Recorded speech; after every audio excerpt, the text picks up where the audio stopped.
ஆண்டவராகிய இயேசு கிறிஸ்துவின் கிருபையும் சமாதானமும் உங்கள் அனைவரோடும் கூட இன்றைக்கும் இருப்பதாக. தலைப்பு: நான் உன்னை விட்டு விலகுவதும் இல்லை, உன்னை கைவிடுவதும் இல்லை. நாம் ஒரு விருந்தினர் வீட்டுக்கு செல்வதா இருந்தால் கூட நம் உடைகளில் கரைகளும் அழுக்குகளும் இருந்தால் அதை உடுத்தி கொண்டு போவோமா? நாம் எவ்வளவாய் சுத்திகரித்து கொண்டு நல்ல உடை உடுத்தி பரிசுத்தமாய் நாம் செல்வோம். ஒரு உறவினர் வீட்டுக்கு செல்ல வேண்டும் என்றால் கூட அப்படித்தான் செய்வோம். நமக்கு அப்படி இருப்பதுதான் பிடிக்கும் அல்லவா?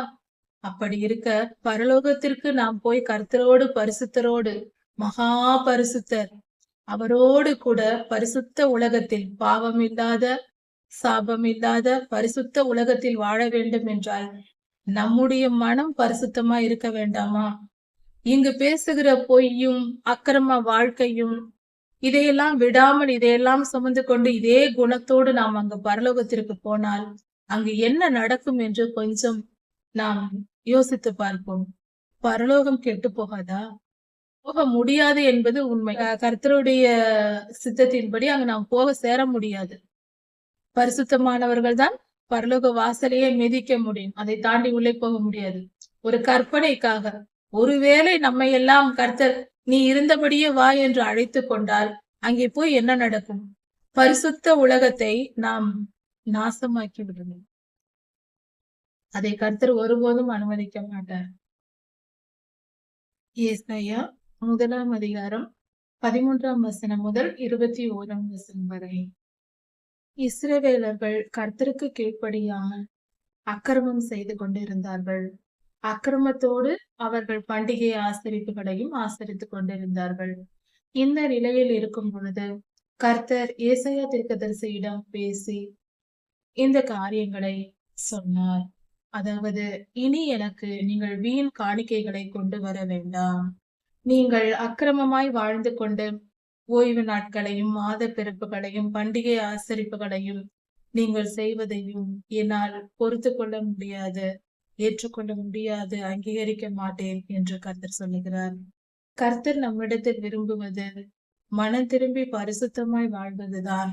அப்படி மனம் திரும்பி பரிசுத்தமான பின்பு கர்த்தருக்கு நாம் செலுத்தும் காணிக்கைகள் கர்த்தருக்கு பிரியமாய் இருக்கும்.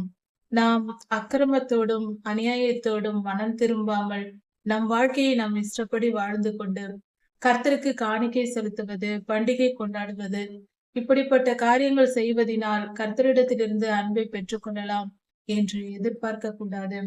கர்த்தர் நம்மை ஆசீர்வதிப்பார், கர்த்தர் நம்மேல் அன்பாய் இருப்பார், நாம் அதிக காணிக்கை கொடுக்கிறோம், அதிகமாய் பண்டிகை ஆசரிக்கிறோம், அதிகமாய் ஊழியம் செய்கிறோம் என்றெல்லாம் நினைத்து கொள்ளக்கூடாது. இதனால் எல்லாம் நாம் கர்த்தரிடத்தில் அன்பை பெற்றுவிட முடியாது. பெறலாம், ஆனால் அது நம்முடைய பரிசுத்த வாழ்வின் மேல் நடக்க வேண்டும். பரிசுத்தமாய் வாழ்ந்து கொண்டு கர்த்தருக்கு பண்டிகை ஆசரிக்க வேண்டும், காணிக்கைகள் கொடுக்க வேண்டும், தசம பாகம் செலுத்த வேண்டும், நம்முடைய பரிசுத்தத்திற்கு முதலிடம் கொடுக்க வேண்டும். அதுதான் உண்மையான கீழ்ப்படிதல். கர்த்தருக்கு காணிக்கை பணம் இல்லை என்று நாம் கொடுக்க போவதில்லை. பண்டிகை ஆசரிப்பதினால் கர்த்தருக்கு பெரிய நாம் நன்மையை செய்து விடுவதில்லை. இவையெல்லாம் நம்மை நாம் சுத்திகரித்துக் கொள்வதற்கும் கர்த்தரிடத்தில் அன்பு கூறுவதற்குமான வழிமுறைகளே தவிர வேறொன்றும் இல்லை. நாம் கர்த்தருக்கு பிரியமாய் நடக்க வேண்டும். கர்த்தர் நம்மிடத்தில் எதிர்பார்ப்பது பரிசுத்த வாழ்க்கை. அந்த பரிசுத்த வாழ்க்கை வாழும் பொழுது நாம் செலுத்தும் காணிக்கைகள், தசம பாகங்கள் ஏற்றுக்கொள்ளப்படும், பண்டிகை ஆசரிப்புகள் ஏற்றுக்கொள்ளப்படும். இதன் பொருள் இதுதான். இந்த வேத பகுதியானது ஏசாயா தீர்க்க தரிசன புஸ்தகத்தில் இந்த வேத பகுதியானது சுமார் கிமு 500 வருடங்களுக்கு முன்பாக எழுதப்பட்டது. உங்கள் பண்டிகைகளையும் மாத பிறப்புகளையும் என் ஆத்துமா வெறுக்கிறது என்று கர்த்தர் சொல்லுகிறார். கர்த்தரே சொல்லுகிறார். அவர் திருவாய் மொழிந்து சொல்லுகிற வார்த்தை ஏசாயா தீர்க்கதரிசியின் இடத்தில் சொல்லி வார்த்தையின் மூலம் நமக்கு வருகிறது. இது எப்படிப்பட்டதா இருக்கிறது? கர்த்தரை வேதனைப்படுத்தக்கூடிய காரியமாய் நாம் செய்து கொண்டிருக்கிறோம். அந்த காலத்தில் நடந்த அதே நிகழ்வு இன்றும் நடந்து கொண்டிருக்கிறது. கர்த்தருக்காக நாம் எத்தனை பண்டிகைகளை கொண்டாடுகிறோம்? எதிலாவது உண்மை இருக்கிறதா? கிறிஸ்துமஸ் கொண்டாடுகிறோம், அதில் உண்மை இருக்கிறதா? கர்த்தர் என்று பிறந்தார் என்று யாருக்கும் தெரியாது. அப்படி இருக்க ஒரு தேதியை நாமே நியமித்துக் கொள்கிறோம். அந்த தேதி எப்படிப்பட்ட தேதி? ஒரு தேசத்தில் சாத்தான் வழிபாடு செய்கிற ஒரு நாள் அது. டிசம்பர் 25. அந்த நாள் சாத்தானுக்கு அவர்கள் கொண்டாடினார்கள். அதையே கிறிஸ்துமஸ் ஆக்கினார்கள். அதை நாம் செய்து கொண்டிருக்கிறோம். அந்த நாளை விக்கிரகமாக்கி கொண்டாடி கொண்டிருக்கிறோம். கர்த்தர் என்று பிறந்தார் என்று யாருக்கும் தெரியாது. அப்படி இருக்க அதே நாளில் பண்டிகை கொண்டாடுவது. கிறிஸ்துமஸ் ட்ரீ என்பது கர்த்தருக்கும் அதற்கும் சம்பந்தம் இல்லை. வேத வசனத்தில் அதை குறித்தன ஒரு வார்த்தையும் இல்லை. அப்படி இருக்க அதை வைக்கிறோம். வீட்டின் முன்பு ஸ்டார் கட்டுகிறோம். அதனால் என்ன பலன் உண்டு? அது கர்த்தர் நமக்கு சொல்லி இருக்கிறாரா? கர்த்தர் சொல்லாத காரியங்களை எல்லாம் செய்கிறோம். ஆனால் கர்த்தர் சொல்லிய காரியத்தை செய்கிறோமா? அடிப்படையாக அதை என்னவென்றாவது தெரிந்து வைத்திருக்கிறோமா? இன்று கிறிஸ்துமஸ் கொண்டாடுகிற எல்லாருக்கும் ஒரு கேள்வி. 10 கட்டளைகள் எத்தனை பேருக்கு தெரியும்? 10 கட்டளைகளே தெரியாதவர்கள் எப்படி அதை கடைபிடிப்பார்கள்? மலை உபதேசங்கள் எத்தனை பேருக்கு தெரியும்? அதை எத்தனை முறை படித்திருக்கிறோம்? அதன் பொருள் புரிந்திருக்கிறோமா? அதன் ஆழம் என்னவென்று தெரியுமா? அதை தெரிந்து வாழ்ந்தால்தான் பரலோகத்திற்கு போக முடியும். தெரிந்து கடைபிடித்து வாழ வேண்டும். இப்படி எதையும் தெரிந்து கொள்ள வேண்டிய முக்கியமான காரியங்களை தெரிந்து கொள்ளாமல் வாழ்ந்து கொண்டிருக்கிறோம். இன்னும் சொல்ல போனால் பலருக்கு ரட்சிப்பு என்ற வார்த்தையின் பொருளே தெரிவதில்லை. ரட்சிப்பு என்றால் என்ன? பாதுகாப்பு, அவ்வளவுதான் அல்ல. அது எப்படி வருகிறது நமக்கு? மனிதன் எப்படி ரட்சிக்கப்படுகிறான்? இது என்னவென்று தெரியுமா? ரட்சிக்கப்பட்ட ஒரு மனிதன் ஜலத்தினாலும் ஆவியினாலும் நிரப்பப்பட்டால்தான் பரலோகத்திற்கு செல்ல முடியும். அது என்ன? ஞானஸ்தானமும் அபிஷேகமும். அதை குறித்து என்ன தெரிந்து வைத்திருக்கிறோம்? இதுதான் முதல் அடிப்படை. இதையெல்லாம் நமக்கு தெரியாது. ஆனால் கிறிஸ்துமஸ் ட்ரீ வைப்பது, என்னென்ன பண்டிகை கொண்டாடுவது, என்னென்னமோ செய்து கொண்டிருக்கிறோம். மனதில் தோன்றியதெல்லாம் யார் எதை சொன்னாலும் கேட்டுக்கொண்டிருக்கிறோம். மனிதர்களின் கட்டளைகளை கீழ்ப்படிந்து நடந்திருக்கிறோம். இஸ்ரவேல் ஜனங்கள் அந்த காலத்தில் இப்படிதான் நடந்தார்கள். மனிதர்களாக கட்டளைகளை ஏற்படுத்தி கொண்டார்கள். பெரியோர்கள் சொல்வதை கேட்டு மற்றவர்கள் நடந்தார்கள். அவர்களுக்கு தோன்றியதெல்லாம் அவர்கள் வழிமுறையாய் ஏற்படுத்தி கொண்டார்கள். அப்பொழுதுதான் கர்த்தர் தேவாலயத்திற்குள் வந்தார். சவுக்கை எடுத்து அங்கிருக்கிறவர்களை எல்லாம் அடித்து நொறுக்கினார். ஆண்டவராகிய இயேசு கிறிஸ்து இந்த பூமியில் அவதாரம் எடுத்திருந்த பொழுது அவர் வேறு எந்த மனிதனையும் பார்த்து, புறஜாதியாரை பார்த்து சவுக்கெடுத்து அடிக்கவில்லை. எந்த மனிதன், பேய் பிசாசு பிடித்தவனை கூட சவுக்கால் அடிக்கவில்லை. எந்த மனிதனையாவது கர்த்தர் சவுக்கால் அடித்தார் என்று சொல்லப்பட்டிருக்கிறதா? இல்லை. பிசாசு பிடித்தவனை கூட, கெனசரேத் ஊர் அந்த பிசாசு பிடித்தவன் 2000த்திற்கும் மேற்பட்ட ஆவி பிடித்தவனை கூட கர்த்தர் அடிக்கவில்லை. அவன் மனம் திரும்பிய போது அவனை மீட்டு கொண்டு நீ போ என்று ஆசீர்வதித்து அனுப்பினார். அவன் எவ்வளவு பாவம் செய்திருந்தால் அத்தனை ஆவிகள் அவனை பிடித்திருக்கும், நிச்சயமாக. ஆனாலும் அவனுக்கு கர்த்தர் கிருபை அளித்தார். ஆனால் தேவாலயத்திற்குள் வரும்பொழுது சவுக்கை எடுத்துக்கொண்டு வந்தார். அந்த அளவுக்கு நாம் தான் மோசமாய் இருக்கிறோம்.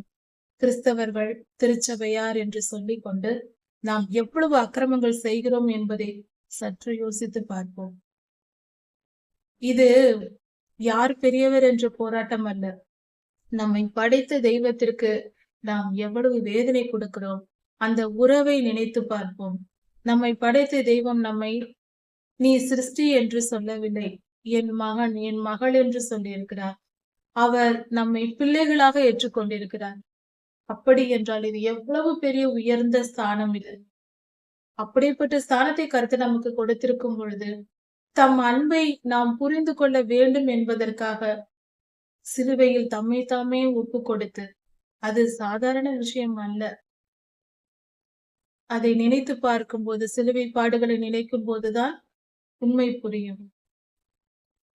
அவ்வளவு பெரிய காரியத்தை அவர் செய்திருக்கிறார். அவர் மூலமாய் நாம் ரட்சிக்கப்படுகிறோம். நம்மை மீட்டு கொள்ள நம்மை நினைத்துதான் அந்த அத்தனை பாடுகளையும் அவர் சுமந்தார். அவர்கள் என்னிடத்தில் வர வேண்டும், அதற்காக நான் இந்த பாடுகளை சுமப்பேன் என்று அத்தனையையும் பொறுத்து கொண்டார். சிலுவை மரணத்தை ஏற்றுக்கொண்டார். ஆனால் நாம் எப்படி இருக்கிறோம்? அன்று தேவாலயத்தில் பரிசேயரும் சதுசேயரும் என்ன செய்தார்களோ அதையே நாம் செய்து கொண்டிருக்கிறோம். பலி செலுத்துவதற்காக தான் அவர்கள் புறாக்களையும் ஆடு மாடுகளையும் தேவாலயத்தில் வைத்து வியாபாரம் செய்து கொண்டிருந்தார்கள். பலி செலுத்துவதற்காக தான் செய்து கொண்டிருந்தார்கள். அதிக விலையில் விற்பது, இப்படி பணம் சம்பாதிப்பது தேவாலயத்திற்காக தான். அதையா கர்த்தர் செய்ய சொன்னார்? என் வீடு ஜெப வீடு என்று சொன்னார். ஜெபிக்கிற இடமா இருக்க வேண்டிய இடத்தை நீங்கள் கள்ளர் குகையாக்கினீரே என்று சொன்னார். இன்று நம் திருச்சபைகள் எப்படி இருக்கிறது? ஜெப வீடாய் இருக்கிறதா? கள்ளர் குகையாய் இருக்கிறதா? நாம் தான் ஆராய்ந்து அறிந்து புரிந்து கொள்ள வேண்டும். நாம் தான் அதை சரி செய்ய வேண்டும். தவறு இருந்தால், ஜெப வீடாய் இல்லாதிருந்தால் அதை சரி செய்ய வேண்டிய பொறுப்பு நம்முடையது. நம்முடைய வீடு குப்பையாய் இருந்தால் நாம் தான் கூட்டி சுத்தப்படுத்த வேண்டும். அது போலதான் நம்முடைய திருச்சபையை நாம் சுத்திகரிக்க வேண்டும். நாம் மனம் திரும்ப வேண்டும். நாம் தான் முதலில் திருச்சபை. ஒரு மனிதன் நாம் மனம் திரும்பி பின்பு நம் திருச்சபையை சுத்திகரிக்க வேண்டும். நம் குடும்பத்தை சுத்திகரிக்க வேண்டும். கர்த்தருக்கு பிரியமான வாழ்க்கை வாழ வேண்டும். பாவத்தையும் அக்கிரமத்தையும் அநியாயத்தையும் விட்டு நாம் மனம் திரும்ப வேண்டும். அப்படி நாம் மனம் திரும்பிய பின்பு நாம் செய்யும் பண்டிகை ஆசரிப்புகள் கர்த்தருக்கு பிரியமாய் இருக்கும். மாத பிறப்புகள், ஓய்வு நாட்கள், காணிக்கைகள், தசம பாகங்கள் இவையெல்லாம் கர்த்தருக்கு பிரியமாய் இருக்கும். அப்பொழுதுதான் கர்த்தர் அதை ஏற்றுக்கொள்வார். மனம் திரும்புவோம். கர்த்தர் சொல்லுகிறார், இப்படிப்பட்ட காரியங்களை நான் சுமந்து இளைத்து போனேன் என்று சொல்லுகிறார். இஸ்ரவேலர்கள் அப்படித்தான் அந்த காலத்தில் இருந்தார்கள். பண்டிகைகளுக்கு பலி செலுத்துவார்கள், பண்டிகை ஆசரிப்புகளை செய்வார்கள், ஓய்வு நாள் ஆசரிப்பு செய்வார்கள். எல்லாவற்றையும் செய்து கர்த்தர் அதையெல்லாம் நான் சுமந்து இளைத்து போனேன் என்று சொல்லுகிறாரா. அவர் இருதயமே சோர்ந்து போகும் அளவுக்கு இவர்களுடைய அக்கிரமம் பெரிதா இருந்திருக்கிறது. இவர்கள் செய்ய வேண்டிய நடைமுறைகளை எல்லாம் செய்தார். இப்படி மனம் திரும்பாமல், மனம் திரும்புதலுக்கு, பரிசுத்த வாழ்க்கைக்கு இடம் கொடுக்காமல், வாழ்க்கை கர்த்தர் கொடுத்த கட்டளைகளுக்கு கீழ்ப்படுகிறேன் என்ற பெயரில் கடமைக்காக பண்டிகை ஆசரிப்புகள், காணிக்கைகள் போன்றவைகளை செலுத்தி நான் பரிசுத்தவான் என்று நினைத்துக் கொள்ளுகிற ஒரு கூட்ட ஜனத்தார் இருந்தார்கள். அவர்களை குறித்து சொல்லுகிறார், எல்லளவும் மனதில் பரிசுத்தம் இல்லை, நீதி இல்லை, நியாயம் இல்லை, அக்கிரம வாழ்க்கை வாழ்கிறார்கள். ஆனால் நடைமுறையை கடைபிடிக்கிறார்கள். இப்படிப்பட்டவர்களை பார்த்து கர்த்தர் சொல்லுகிறார், நீங்கள் மிகுதியாய் ஜெபம் பண்ணினாலும் நான் கேட்க மாட்டேன். நீங்கள் உங்கள் கைகளை விரித்தாலும் நான் உங்களை ஆசீர்வதிக்க மாட்டேன் என்று கர்த்தர் சொல்லுகிறார். நீங்களே கைகளை விரித்து என்னிடம் கேட்டாலும் என் கண்களை நான் மறைக்கிறேன் என்று சொல்லுகிறார். ஏனென்றால் உங்கள் கைகள் இரத்தத்தினால் நிறைந்திருக்கிறது. கர்த்தர் சொல்லுகிற அந்த ஜனங்களிடத்தில் இருந்த அக்கிரமம் என்னவென்றால் ரத்தம் சிந்துதல். இது உச்சக்கட்ட பாவமா இருக்கிறது. கர்த்தர் அருவருக்கிற காரியமா இருக்கிறது. ரத்தம் சிந்துதல் என்பது குற்றமற்ற மனிதர்களை கொல்வது, குற்றமற்ற குழந்தைகளை கொல்வது, தாயின் கருவில் இருக்கிற குழந்தையை கொல்வது. அந்த குழந்தைக்கு நன்மை தீமை எதுவும் தெரியாது. அது கொலை செய்யும் அளவுக்கு எந்த பாவமும் செய்யவில்லை. தாயின் கருவில் இருக்கிற குழந்தையை கொல்வது, பிறந்த சிறு குழந்தைகளை கொல்வது, குற்றமற்ற மனிதர்களை, எளியவர்கள் என்பதற்காக, ஏதாவது தவறான காரியங்களுக்காக, ஒரு குற்றமும் செய்யாதவர்களை கொல்வது, அக்கிரமமாய் மற்ற மனிதர்களை சமாதானப்படுத்துவதற்கும் பிறரை காப்பாற்றுவதற்கு ஏழை எளியவர்களை கொல்வது, இப்படிப்பட்ட காரியங்கள் கர்த்தருக்கு அருவருப்பானது. இவைகளே ரத்தம் சிந்துதல். இன்னொரு விதமான ரத்தம் சிந்துதல் இருக்கிறது. அதாவது கொலை செய்வது ஒரு வித ரத்தம் சிந்துதல்.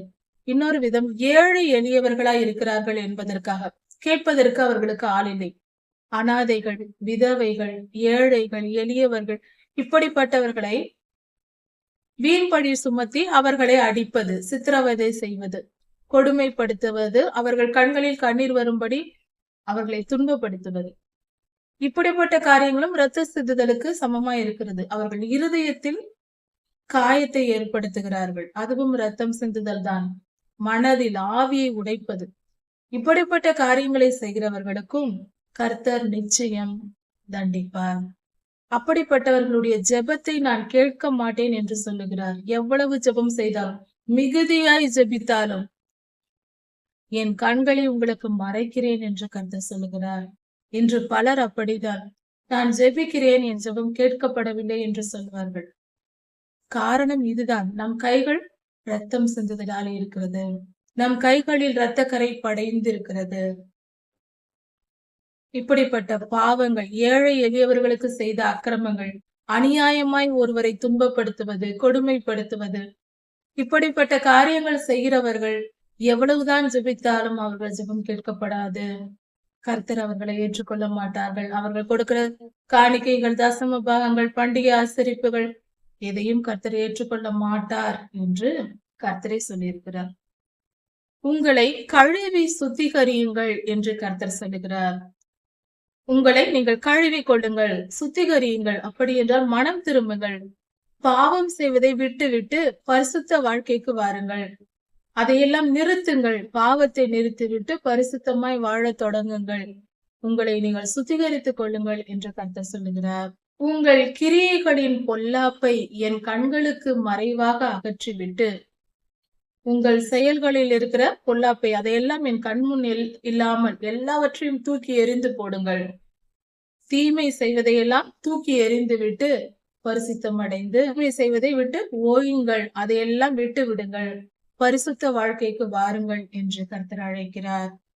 மனம் திரும்பும்படி சொல்லுகிறார். ஒரு நல்ல வாய்ப்பை கொடுக்கிறார். நன்மை செய்ய படியுங்கள்.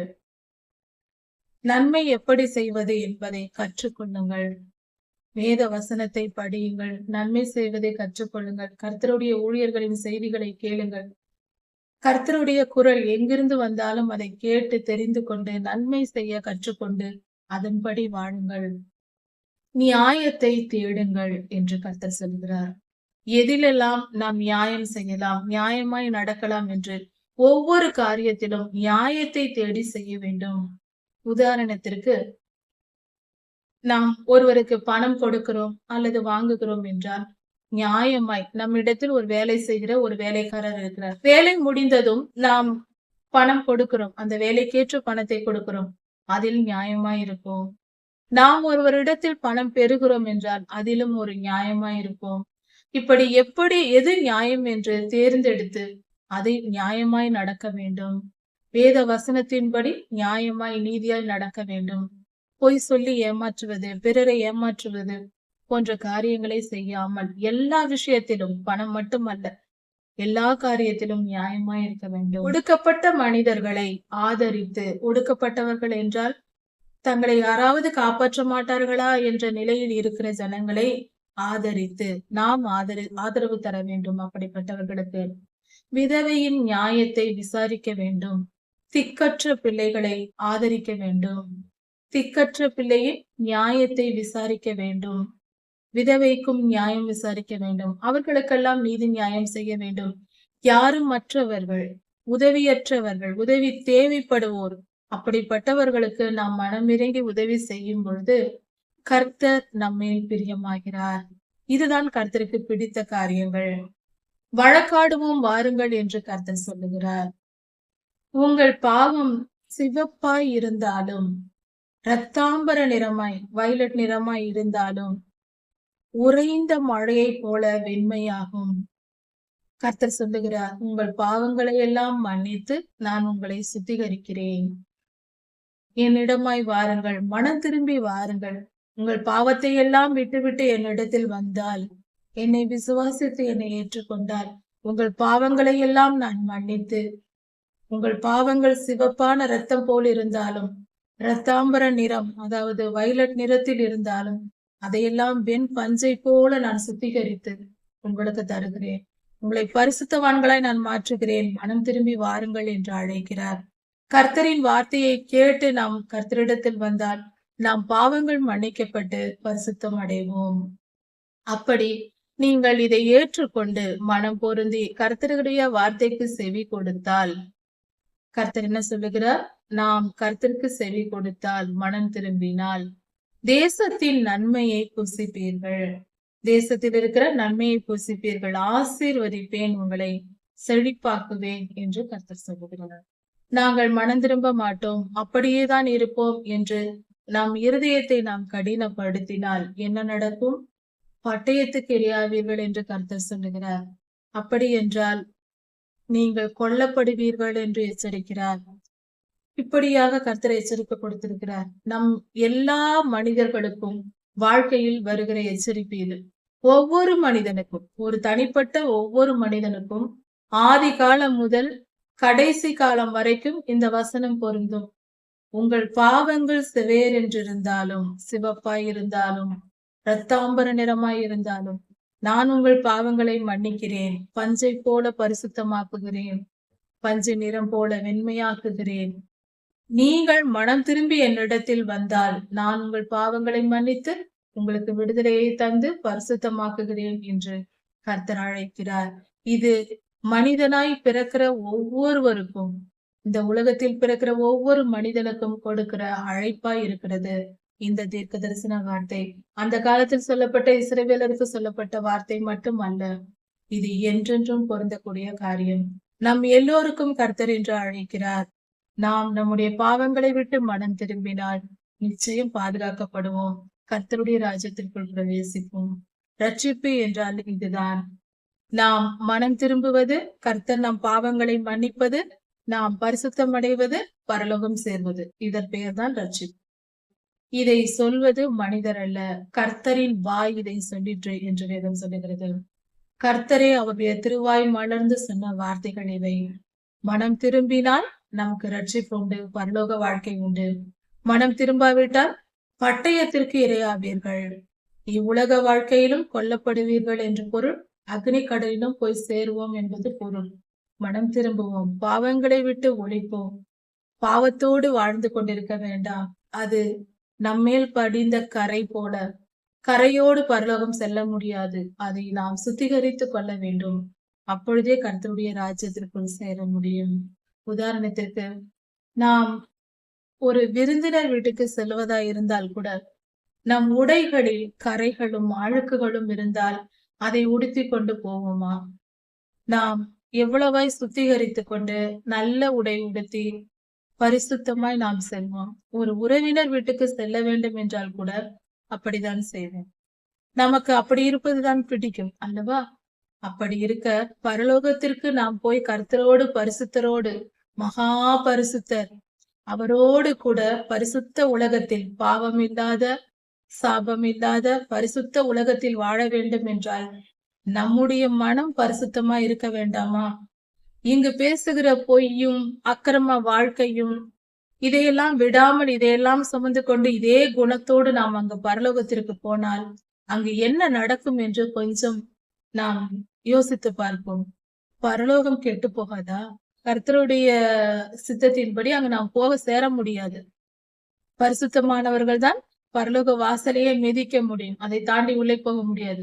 ஒரு கற்பனைக்காக, ஒருவேளை நம்மை எல்லாம் கர்த்தர் நீ இருந்தபடியே வா என்று அழைத்து கொண்டால் அங்கே போய் என்ன நடக்கும்? பரிசுத்த உலகத்தை நாம் நாசமாக்கி விடுவோம். அதை கர்த்தர் ஒருபோதும் அனுமதிக்க மாட்டார். அழுக்கான உடைகளை உடுத்தி கொண்டு சுத்தம் இல்லாமல் ஒருவர் நம் வாசற்படி வந்து நின்றால் உள்ளே வா என்று நாமே கூப்பிட மாட்டோம். அங்கேயே என்ன வேண்டும் என்று கேட்போம். நாமே அப்படி நினைத்தால் கர்த்தரை எப்படி நினைப்பார்? யோசித்து பார்ப்போம். கொஞ்சமாவது நம்முடைய கற்பனைகள் பொருத்தமா இருக்கிறதா என்று. நான் எப்படி இருந்தாலும் கர்த்தர் என்னை ஏற்றுக்கொள்வார், பரலோகம் சேர்த்து கொள்வார் என்று கற்பனை உலகத்தில் பலர் வாழ்ந்து கொண்டிருக்கிறார்கள்.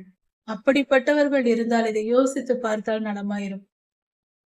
நம் வீட்டிற்குள்ளேயே, இந்த மண்ணால் கட்டப்பட்ட வீட்டிற்குள்ளேயே ஒரு அழுக்கான உடை உடுத்தி இருக்கிற ஒருத்தரை நாம் உள்ளே சேர்க்க மாட்டோம்.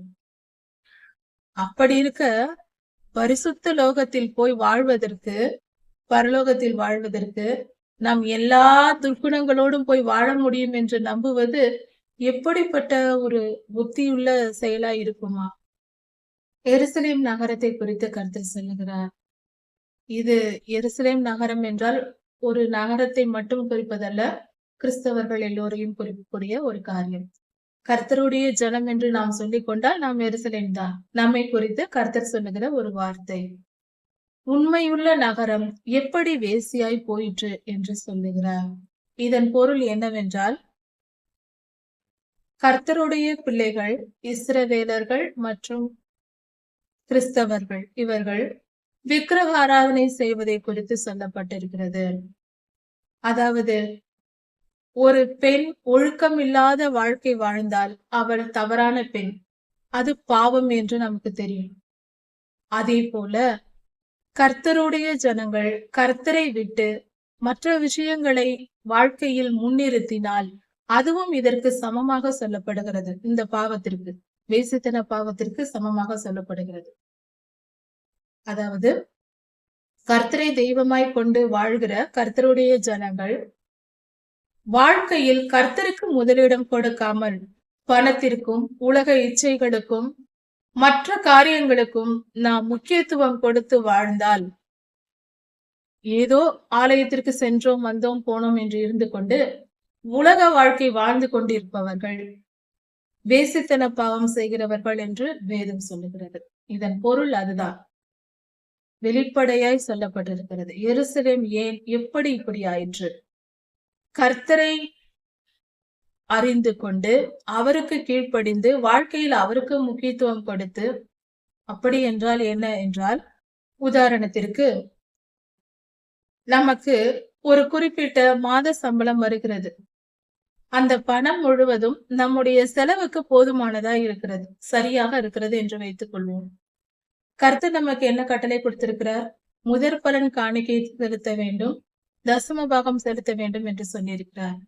உண்மையான கர்த்தருடைய பிள்ளைகள் தனக்கு போதுமான அளவு இருந்தாலும் பற்றாக்குறையாய் இருந்தாலும் அதை கணக்கு போடாமல் முதலில் முதற் பலன் காணிக்கை தசமபாக காணிக்கையை எடுத்து கர்த்தருக்கு காணிக்கையை செலுத்திவிட்டு அதன் பின்பு மிச்சம் இருக்கிற பணத்தை தங்கள் வாழ்க்கைக்கு பயன்படுத்துவார்கள்.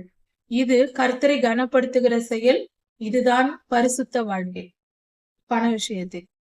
அப்படி இல்லாமல் காணிக்கை கொடுக்காமல் தசமபாகம் செலுத்தாமல் நமக்கு எவ்வளவு பணம் வந்தாலும் நாம் நம்முடைய உலக வாழ்க்கைக்கு பயன்படுத்தி கொண்டு எப்பொழுதாவது ஏதாவது காணிக்கை கொடுப்பது என்று இருப்பவர்கள் பரிசுத்த வாழ்க்கை வாழாதவர்கள் என்று பொருள். இது காணிக்கையை பொறுத்த மட்டும். அது மட்டும் முக்கியமானதல்ல.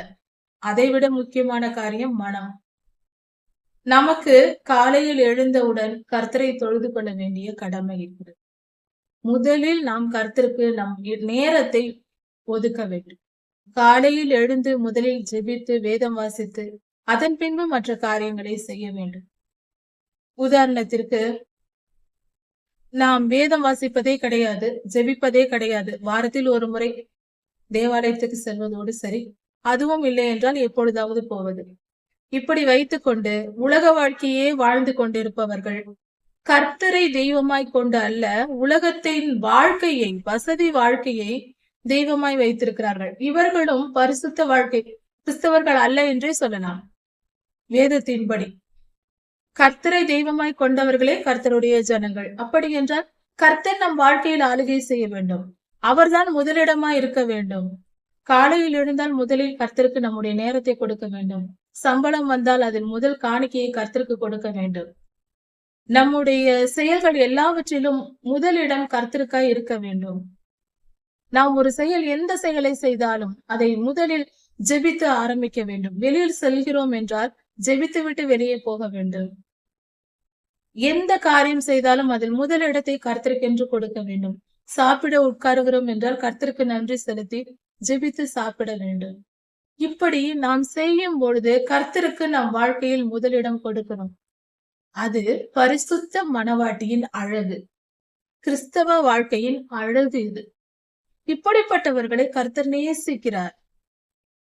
இப்படி செய்கிறவர்கள் கர்த்தருக்கு பிரியமானவர்கள்.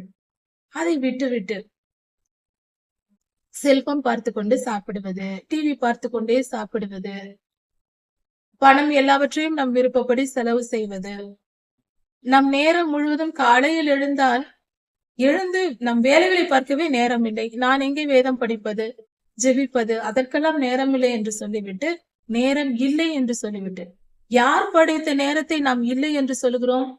ஒரு நாளைக்கு 24 மணி நேரத்தை கொடுத்தவர் நம் தேவன். அவரிடத்தில் சொல்லுகிறோம் நமக்கு நேரம் இல்லை என்று. இது எப்படிப்பட்ட பொய்யா இருக்கிறது! எவ்வளவு முட்டாள்தனமான ஒரு பொய்யை சொல்லி சமாளிக்கிறோம். நேரம் இல்லை என்று. நேரம் எந்த ஊருக்கு போனது? நம்மிடம்தான் இருக்கிறது. நமக்கு கொடுக்கப்பட்ட காலம் நம்மிடம்தான் இருக்கிறது. நாம் எவ்வளவாய் நாம் கர்த்தரை ஏமாற்ற நினைக்கிறோம், அவரை எந்த அளவுக்கு அவரை நாம் காயப்படுத்துகிறோம். நாம் பெரிய புத்திசாலி போல பேசிக் கொண்டிருக்கிறோம். கர்த்தரிடத்தில் ஜெபிக்கிறோம். எனக்கு நேரமில்லை சுவாமி, என் மேல் கிருபையாயிரும் என்று ஜெபித்து விட்டு போய்விடுகிறோம். பூமி ஒரு முறை சுற்றினால் தன்னைத்தானே சுற்றி கொள்ளும் பொழுது 24 மணி நேரம். அது எல்லோருக்கும் பொதுவானதுதான். நேரம் எங்கே ஒருவருக்கு குறைகிறது, ஒருவருக்கு அதிகமாகிறது. இப்படிப்பட்ட காரியங்கள் நம் மனதில் முக்கியத்துவத்தை கொடுப்பதில்லை. கர்த்தருக்கு முதலிடத்தை கொடுப்பதில்லை. அதை சமாளிப்பதற்கு நாம் இப்படி சொல்லிக் கொண்டு திரிகிறோம். இப்படிப்பட்ட முட்டாள்தனங்களை எல்லாம் தூக்கி எறிந்துவிட்டு மனம் திரும்புவோம். கர்த்தருக்கு பிரியமாய் நடப்போம். நம் வாழ்க்கையில் கர்த்தருக்கு முதலிடத்தை கொடுப்போம். அப்படி இல்லாவிட்டால் எருசலேம் நகரத்தை குறித்து கர்த்தர் சொல்லுகிறார், வேசியாய் போயிற்று என்று. அதன் பொருள் இதுதான். நாம் இப்படிப்பட்டவர்களாய் இல்லாமல் பரிசுத்த மனவாட்டியாய் நாம் இருப்போம். கற்புள்ள கர்த்தருக்கு பிரியமான வாழ்க்கை வாழ்வோம். கற்புள்ள வாழ்க்கை என்பது சரீர பிரகாரமாக மட்டுமல்ல, கர்த்தருக்கேற்ற, கர்த்தர் நம்மை ஆளுகை செய்கிற, கர்த்தருக்கு நம் வாழ்க்கையில் முதலிடம் கொடுத்து வாழ்கிற வாழ்க்கை தான் பரிசுத்த வாழ்க்கை. அப்படிப்பட்ட வாழ்க்கை வாழ்வோம். கர்த்தருக்கு பிரியமாய் இருப்போம். கர்த்தருடைய ராஜ்யத்தை சுதந்திரித்துக் கொள்வோம். இது ஏசாயா 1 அதிகாரம் 21 வசனம் முதல் 31 வசனம் வரை இஸ்ரவேல் தேசத்தை குறித்து ஏசாயா தீர்க்கதரிசி சொன்ன கர்த்தருடைய வார்த்தைகள். அதை குறித்து நாம் தியானித்து வருகிறோம். இஸ்ரவேலர்கள் அதிகமாய் பாவம் செய்து கொண்டிருந்தார்கள். அவர்களை குறித்து கர்த்தருடைய வார்த்தை ஏசாயா தீர்க்கதரிசிக்கு வந்தது. அதாவது ஒரு காலத்தில் இஸ்ரவேல் தேசம் பரிசுத்தமாய் இருந்தது என்று வேதம் சொல்லுகிறது. உண்மையுள்ள நகரம் அது எப்படி வேசி ஆயிற்று? அது நியாயத்தால் நிரம்பி இருந்தது. நீதி அதில் குடிகொண்டிருந்தது. இப்பொழுதோ அதன் குடிகள் கொலைபாதக என்று சொல்லப்பட்டிருக்கிறது. அதாவது ஒரு தேசம் வேசியாய் போயிற்று என்றால் அதன் பொருள் இரத்தம் சிந்துதல் அங்கு இருக்கிறது என்று பொருள்.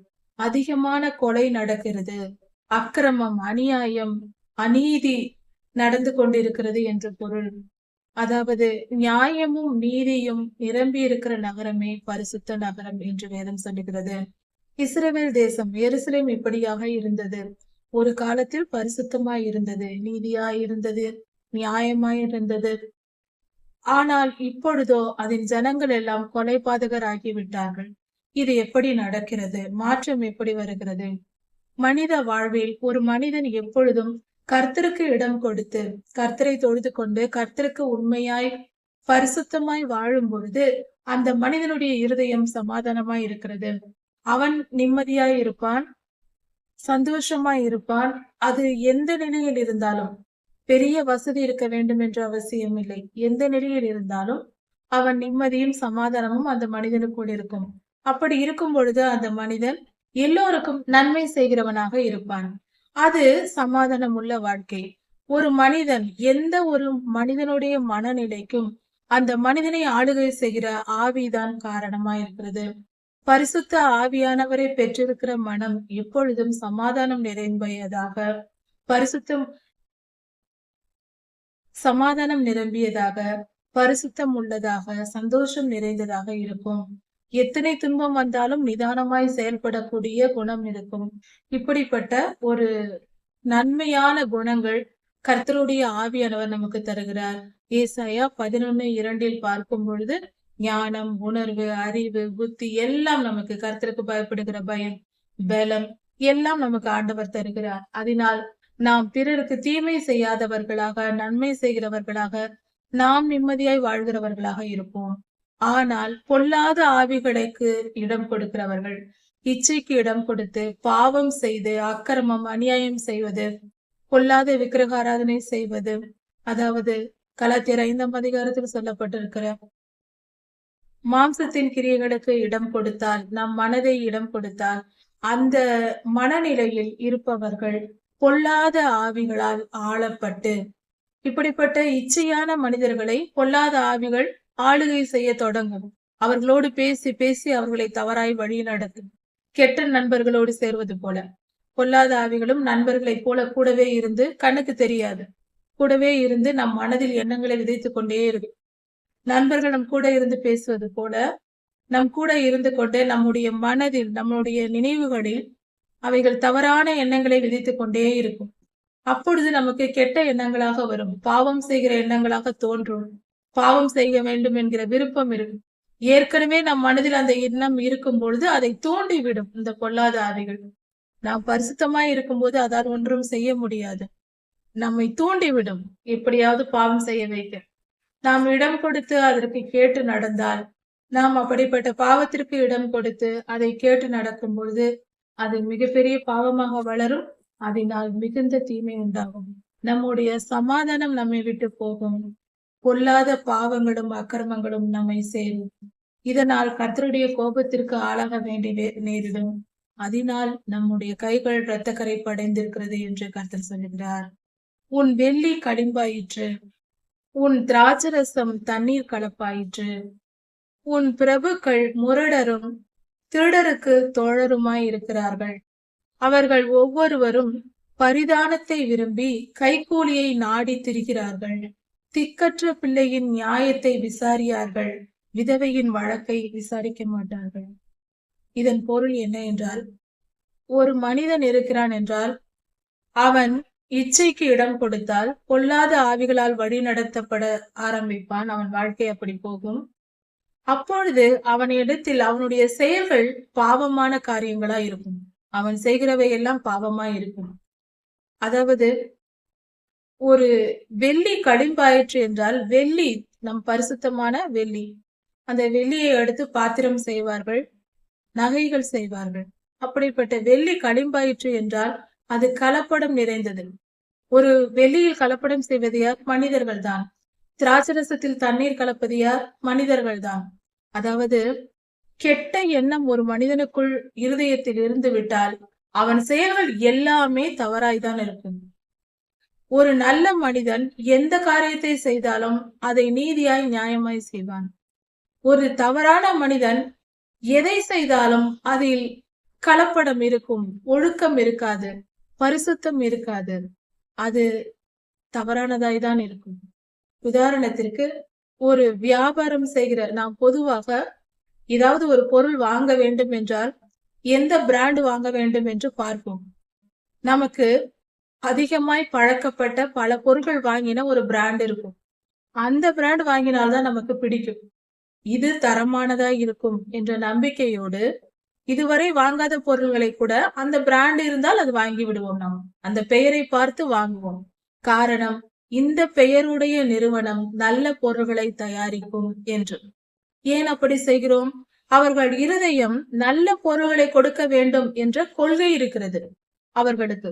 அதனால் நல்ல பொருட்களை தயாரிக்கிறார்கள். அதனால் அந்த நிறுவனம் தயாரித்ததானால் அது நல்லதாக இருக்கும் என்று நம்பிக்கையோடு வாங்குகிறோம். இதேதான் ஒரு நீதிமான் இருக்கிறான் என்றான், அவன் கர்த்தருக்கு பயந்தவனாய் இருக்கிறான். கர்த்தருக்கு பயந்து நடக்கிறவன் பாவம் செய்ய மாட்டான். அவனுடைய செயல்கள் எல்லாம் பரிசுத்தமாய் இருக்கும். அவன் திராட்சரசம் கொடுத்தால் அதில் தண்ணீர் இருக்காது. இதே ஒரு பாவி இருக்கிறான், அக்கிரமம் செய்கிறவன் இருக்கிறான் என்றால் அவன் எதை செய்தாலும் அதில் ஏதாவது ஒரு வில்லங்கம் செய்து கொண்டுதான் இருப்பான். ஒரு திராட்சரசம் கொடுத்தால் கூட அதில் கொஞ்சம் தண்ணீரை கலந்து கொடுப்பான். ஏமாற்ற நினைப்பான். அவன் குணம் ஏமாற்றுவது. வெள்ளியை எடுத்து நகை செய்தாலும் அதில் களிம்பை ஏற்றி அதிகமாய் களிம்பை வைத்து நகை செய்வான். இப்படி அவனுடைய செயல்கள் எல்லாம் அக்கிரமமாய் இருக்கும். அதாவது எந்த செயலும் பரிசுத்தமாய் இருப்பதற்கும் அக்கிரமமாய் அநியாயமாய் இருப்பதற்கும் தவறாய் இருப்பதற்கும் தாழ்ந்த நிலையில் இருப்பதற்கும் காரணம் ஒரு மனிதனின் மனநிலைதான் காரணம். ஒரு மனிதனுடைய மனநிலை பரிசுத்தமாய் இருக்குமானால், அவன் மனம் நீதியை தழுவியதாய் இருக்குமானால், நீதியுள்ள மனிதன் எல்லா காரியத்தையும் நன்மையாய் செய்வான், பரிசுத்தமாய் இருப்போம் என்பதே இதன் பொருள். இப்படி ஒரு தேசத்தின் ஜனங்கள் எல்லோரும் நல்லவர்களாய் இருக்கும்போது அவர்களால் தேர்ந்தெடுக்கப்படுகிற அதிகாரிகளும் நல்லவர்களாய் இருப்பார்கள், பிரபுக்களும் நல்லவர்களாய் இருப்பார்கள். அதனால் தேசம் சுபிட்சமாய் இருக்கும், அவர்கள் செயல்களும் சரியாய் இருக்கும். ஆனால் ஜனங்கள் கெட்டு போய் இருக்கும் பொழுது, ஜனங்கள் அக்கிரமத்திற்கும் பாவத்திற்கும் இடம் கொடுக்கும் பொழுது, லஞ்சம் வாங்குவது, கைக்கூலி வாங்குவது, கமிஷன் வாங்குவது போன்ற காரியங்கள் செய்யும் பொழுது அந்த பிரபுக்களும் அதையே தான் செய்வார்கள். அப்படி இருக்கும் பொழுது தேசம் கரைப்பட்டதாய் தான் இருக்கும். சிறிய பாவங்களிலிருந்து பெரிய பாவமாக வளரும். திக்கற்ற பிள்ளைகளுக்கும் விதவைகளுக்கும் நியாயம் கிடைக்காது, அநியாயம்தான் செய்வார்கள். இப்படிப்பட்ட நிலையில் இருக்கிற சாதாரண ஜனங்கள், அவர்களுடைய பிரபுக்களும் அப்படியே இருப்பார்கள். தேசத்தின் பிரபுக்கள் எப்படி இருக்கிறார்களோ, அதாவது பிரபுக்கள் என்றால் இன்றைய நிலையில் அதிகாரம் வகிப்பவர்கள், மந்திரிகள், கலெக்டர்கள், அரசியல் தலைவர்கள், அரசாங்க அதிகாரிகள், இவர்களை பிரபுக்கள் என்று சொல்லலாம். அவர்கள் எப்படி நல்லவர்களாய் இருந்தால்தான் லஞ்சம் வாங்காதவர்களாக, பணத்தாசை பிடிக்காதவர்களாக, நல்லவர்களாக இருந்தால் தேசம் நன்றாக இருக்கும். அவர்கள் தவறானவர்களாக, பாவம் செய்கிறவர்களாக, லஞ்சம் வாங்குறவர்களாக இருக்கும் பொழுது, ஏழைகளுக்கு இறங்காதவர்களாய், பணத்தாசை பிடித்தவர்களாய் இருந்தார்களானால் அந்த தேசமும் அப்படிதான் இருக்கும். நன்மையை எதிர்பார்க்க முடியாது என்று வேதம் சொல்லுகிறது. அதனால் கர்த்தர், சேனைகளின் கர்த்தர் சொல்லுகிறார், என்ன சொல்லுகிறார்? நான் என் சத்துருக்களுக்கு சரி கட்டுவேன் என்று சொல்லுகிறார். ஆமென், அல்லேலூயா. கர்த்தர் தமது சத்துருக்களுக்கு சரி கட்டுவார். அநியாயம் செய்கிறவர்கள், அக்கிரமக்காரர்கள், கொடுமைக்காரர்கள், கர்த்தருடைய பிள்ளைகளை கொடுமைப்படுத்துகிறவர்கள், இப்படிப்பட்டவர்களுக்கு நான் சரி கட்டுவேன் என்று கர்த்தர் சொல்லுகிறார். என் சத்துருக்களில் கோபம் ஆறி என் பகைஞருக்கு நீதியை சரி கட்டுவேன் என்று கர்த்தர் சொல்லுகிறார். அப்படி என்றால் தீமை செய்கிறவர்கள் மேல் என் கோபத்தை ஊற்றிவிட்டு ஆற்றி விடுவேன். என் பகைஞர்களுக்கு சரிக்கு சரி கட்டுவேன். அவர்கள் செய்த தீமைக்கு ஏற்ற நியாய தீர்ப்பை கொடுப்பேன் என்று கர்த்தர் சொல்லுகிறார். நான் என் கையை உன்னிடமாய் திருப்பி உன் களிம்பையெல்லாம் நீக்கி உன்னை சுத்திகரிப்பேன். வெள்ளியில் இருக்கிற களிம்பை நீக்குவது போல உன்னை நான் சுத்திகரிப்பேன் என்று கர்த்தர் சொல்லுகிறார். தேசத்தை, இஸ்ரவேல் தேசத்தை சுத்திகரிப்பேன் என்று கர்த்தர் சொல்லுகிறார். அப்படி என்றால் கர்த்தருடைய ஜனமாகிய கிறிஸ்தவர்கள், இஸ்ரவேலர்கள் சுத்திகரிக்கப்படுவார்கள். கர்த்தர் தீமைகளை எல்லாம் அகற்றி நமக்கு நற்குணங்கள் வரும்படியாக நம்மை சுத்திகரித்து பரிசுத்தமாக்குவார். உன்னுடைய நியாயாதிபதிகளையும் ஆலோசனைக்காரர்களையும் முன்னிருந்தது போல நான் மாற்றுவேன் என்று கர்த்தர் சொல்லுகிறார். முன்பு நல்ல நியாயாதிபதிகள் இஸ்ரவேல் தேசத்தை விசாரித்தார்கள், நல்ல ஆலோசனைக்காரர்கள் இருந்தார்கள். அதுபோல நான் இப்பொழுது உங்களுக்கு செய்வேன் என்று கர்த்தர் சொல்லுகிறார். நல்ல நியாயாதிபதிகளையும் ஆலோசனைக்காரரையும் ஏற்படுத்தி உங்களை நல்வழிப்படுத்துகிற நல்ல பிரபுக்களை உங்களுக்கு தருவேன், தலைவர்களை தருவேன். அதனால் தேசம் சுபிட்சமாகும் என்று கர்த்தர் சொல்லுகிறார். பின்பு நீ நீதிபுரம் என்றும் சத்திய நகரம் என்றும் பெயர் பெறுவாய். இப்படி செய்த பின்பு நீ, அதாவது கர்த்தர் இந்த தேசத்தை எல்லாம், இஸ்ரவேல் தேசத்தை கர்த்தர் தம்முடைய ஜனங்களை சுத்திகரித்த பின்பு கர்த்தருடைய ஜனங்கள் நீதிபுரம் என்றும் சத்திய நகரம் என்றும் பெயர் பெறும். நாம் எல்லோரும் கர்த்தருடைய பிள்ளைகள், நீதிமான்கள், சத்திய நகரம் என்று சொல்லும்படியாக கர்த்தர் நம்மை மாற்றுவார். எருசலேமை, இஸ்ரேல் தேசத்தை மாற்றுவேன் என்று கர்த்தர் சொல்லுகிறார். இது இந்த காலத்தில் உலகெங்கும் இருக்கிற கர்த்தருடைய ஜனத்திற்கு பொருந்தும். சீயோன் நியாயத்தினாலும் அதில் திரும்பி வருகிறவர்கள் நீதியினாலும் மீட்கப்படுவார்கள்.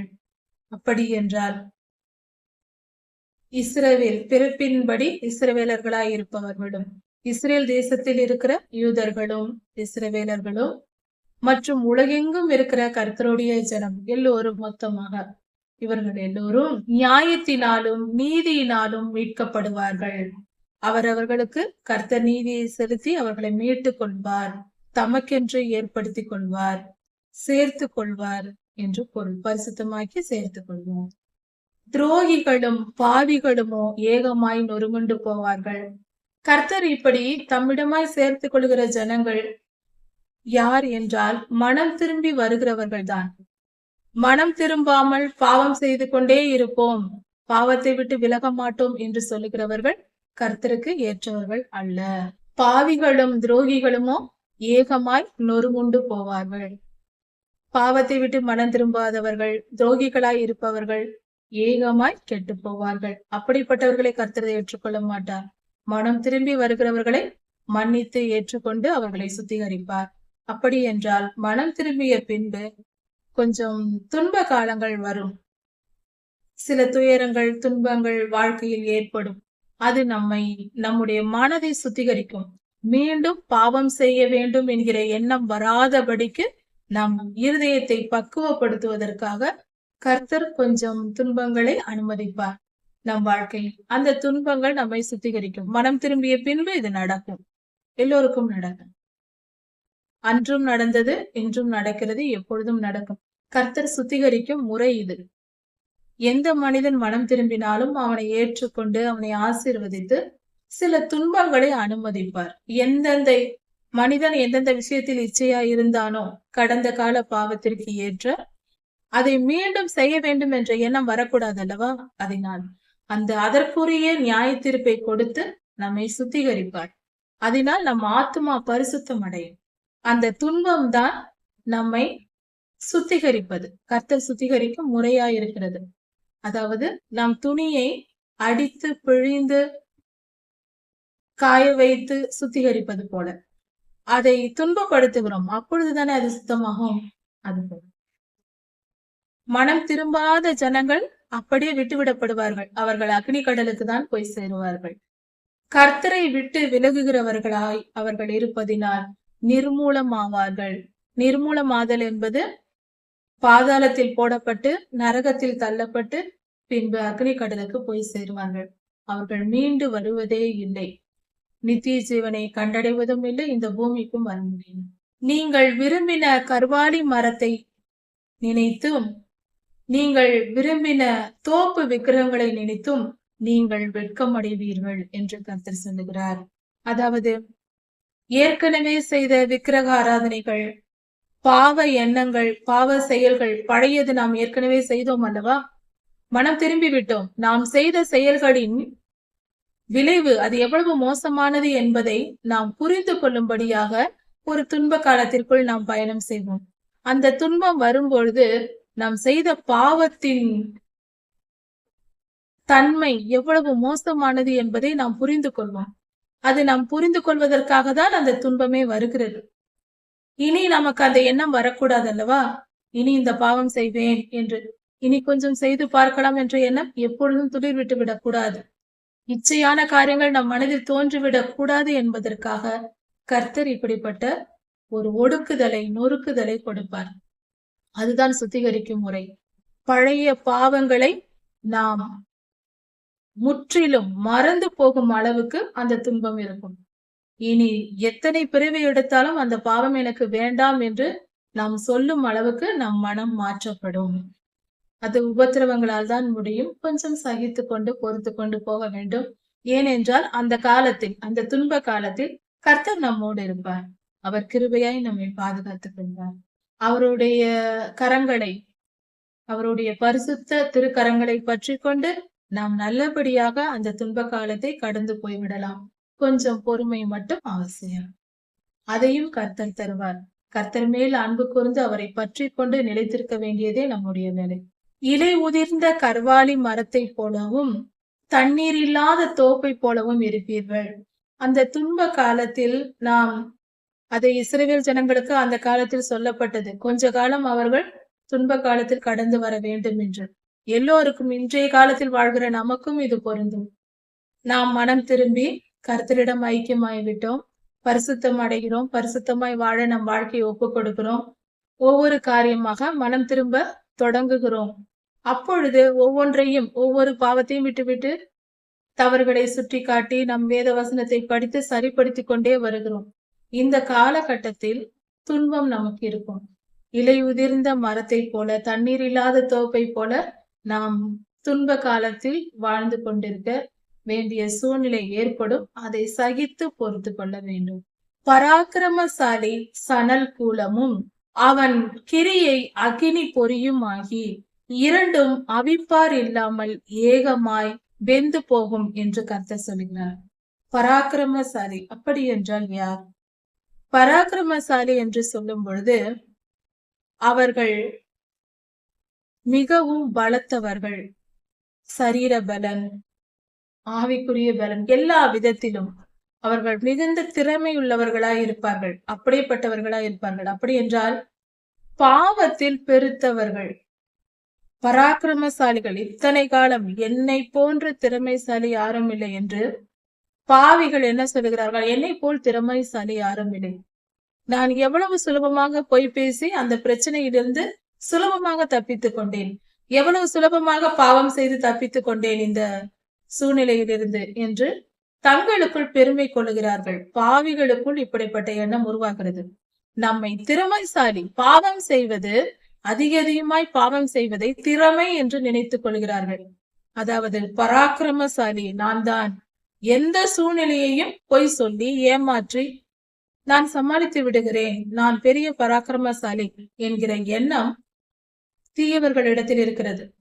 இப்படிப்பட்டவர்களின் நிலை என்ன ஆகும் என்று வேதம் இந்த வசனத்தில் சொல்லுகிறது. பராக்கிரமசாலி சணல் கூலம், சணல் பயிர் இருக்கிறது அல்லவா, அந்த பயிர் சணல் எல்லாம் செய்த பின்பு அந்த நூல் போன்ற அந்த ஓரத்தில் இருக்கக்கூடிய கூலம், குப்பைகள், அது வேஸ்டான பொருள்கள், அதாவது நூல்கள், சிறு சிறு துண்டாக்கப்பட்ட நூல்கள் போல இருக்கும். அந்த சணல் கூலம் என்பது குப்பை, அது நூல் போல சிறு சிறு துகள்களா இருக்கும். அவைகளை எல்லாம் குவித்து வைத்திருப்பார்கள், அதை நெருப்பில் போடுவதற்காக. எரித்து குப்பையை அழித்து விடுவார்கள். அந்த குப்பையை அழிப்பதற்கு அக்னியில் போட்டால், கொஞ்சம் ஒரு தீக்குச்சி வைத்தால் போதும், உடனே அது வெந்து சாம்பலாகிவிடும். அந்த நூல் போன்ற சிறிய இழைகளாய் இருக்கும். அதாவது நூல்களை அதிகமாய் கொட்டி குவித்து எரித்தால் எப்படி இருக்குமோ அதே போல இருக்கும். பேப்பரை விட வேகமாக எரிந்து போகும். இப்படிப்பட்ட ஒரு பொருள் இருக்கிறது. அதாவது பராக்கிரமசாலியும் அவன் கிரியைகளும் இப்படியே அழிந்து போகுமா? பராக்கிரமசாலி சணல் கூலம் போல, அந்த குப்பையை போல இருக்கிறானா, அவன் செயல்கள் அக்னி பொறியா இருக்கிறதாம். அவனுடைய செயல்களை ஆழமாய் கவனிக்க வேண்டும். இதில் மிகப்பெரிய ஆழமான அர்த்தம் கொடுக்கப்பட்டிருக்கிறது. ஒரு பராக்கிரமசாலி இருக்கிறான், அவன் அழிவது அவன் கிரியைகளினாலேயே. அவன் செயல்களே அவனை அழிக்கிறது, அவனையும் அழிக்கிறது, அந்த செயல்களும் அழிந்து போகிறது. பராக்கிரமசாலியின் செயல்கள் அக்னி பொறி, பராக்கிரமசாலி சணல், இரண்டும் ஒன்றாய் சேர்ந்து சணல் குப்பையும் அழிந்து போகிறது, அக்னி பொறியும் அழிந்து போகிறது. மொத்தத்தில் எல்லாம் அழிகிறது. இப்படியாக நடக்கும் என்று வேதம் சொல்லுகிறது. துன்மார்க்கருக்கு, தீயவர்களுக்கு நடக்கும் முடிவு. சிலர் நினைக்கலாம், என் வாழ்க்கையில் நான் எவ்வளவு பெரிய சாதனை செய்து விட்டேன், பாவத்தினால், நீதியின்படி அல்ல, நியாயமாய் வாழ்ந்தல்ல, அநியாயம் செய்து அக்கிரமம் செய்து நான் பெரிய வாழ்வு வாழ்ந்து விட்டேன் என்று நினைத்துக் கொண்டிருப்பார்கள். அப்படிப்பட்டவர்களுக்கு கர்த்தருக்கு என்ன நடக்கும் என்று சொல்லுகிறார் என்றால், அவர்கள் செயல்களே நெருப்பாய் மாறும், அவர்களையே அழிக்கும். அந்த நெருப்பும் அழிந்து போகும், அவர்கள் செயல்களும் அழிந்து போகும், அவர்களும் அழிந்து போவார்கள் என்று வேதம் சொல்கிறது. இதுவே தீயவர்களுக்கு கர்த்தர் கொடுக்கும் நியாய தீர்ப்பாய் இருக்கிறது. கர்த்தர் நல்லவர், அவர் நீதியுள்ளவர், மிக மிக பரிசுத்தர். அவரை முழுவதும் நம்பலாம். நாம் என்றும் எப்பொழுதும் நம்பிக்கை வைத்து வாழலாம், பரிசுத்த வாழ்வை வாழலாம். நான் பரிசுத்தமாய் வாழ்வேன், நான் நீதியாய் வாழ்வேன், கர்த்தர் எனக்கு பாதுகாவலாய் இருக்கிறார், அவர் என்னை காக்கிறவராய் இருக்கிறார், என் நீதிக்கு தக்க பலன் எனக்கு கிடைக்கும் என்கிற உறுதி நமக்கு எப்பொழுதும் இருக்க வேண்டும். பயப்பட தேவையில்லை. அநியாயமும் அக்கிரமும் நம்மை மேற்கொள்ளாது. அப்படி தோன்றலாம், நிச்சயம் அது நடக்காது. நீதி ஒருபோதும் தோற்காது, நீதி ஒருபோதும் தோற்காது. கர்த்தர் நம்மை காப்பார். நாம் நீதியுள்ள வாழ்க்கை வாழ வேண்டும். ஒருபோதும் நாம் கலங்க தேவையில்லை. நம்முடைய நீதி நிச்சயம் நமக்கு பலன் தரும். அக்கிரமமும் அநியாயமும் செய்பவர்களே அழிந்து போவார்கள். நீதிமான்கள் என்றும் சோர்ந்து போகக்கூடாது. தங்கள் நீதியிலும் நியாயத்திலும் நிலைத்திருக்க வேண்டும், வளர வேண்டும், இன்னும் அதிகமாய் நீதி செய்ய வேண்டும், இன்னும் அதிகமாய் பரிசுத்தமாக வேண்டும். துன்பம் வருகிறது, தோல்விகள் வருகிறது என்று நாம் சோர்ந்து போகக்கூடாது. இன்னும் நீதி கிடைக்கவில்லையே, இன்னும் நியாயம் கிடைக்கவில்லையே, காத்திருந்து காத்திருந்து அழுத்து போனேனே என்று நினைக்க கூடாது. சோர்வு வரவிடக்கூடாது. மனதை தைரியப்படுத்துவோம். கர்த்தர் நீதியுள்ளவர். ஏற்ற காலத்தில் நமக்கு ஏற்ற பலனை நிச்சயம் தருவார். நீதி என்றும் நிலைத்திருக்கும், அது ஒருபோதும் தோற்காது. கர்த்தர் உங்களை ஆசீர்வதிப்பாராக. இதன் தொடர்ச்சியை அடுத்த செய்தியில் பார்க்கலாம். மாறனாக.